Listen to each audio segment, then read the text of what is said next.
তুমি না তওবা করেছিলে?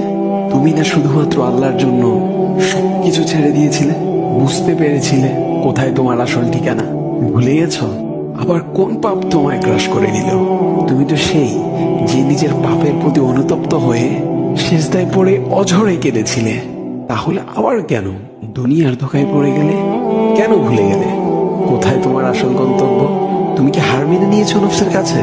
তুমি এত দুর্বল? ভুলে গেছো তুমি কার বান্দা? কে তোমার রব?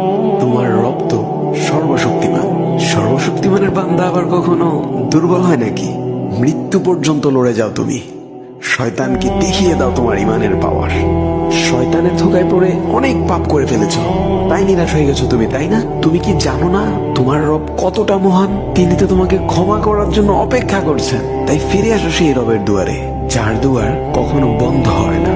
ভিডিওটি ভালো লাগলে একটি শেয়ার করে দিবেন, হয়তোবা আপনার একটি শেয়ারও কারো হেদায়েতের উসিলা বনে যাবে।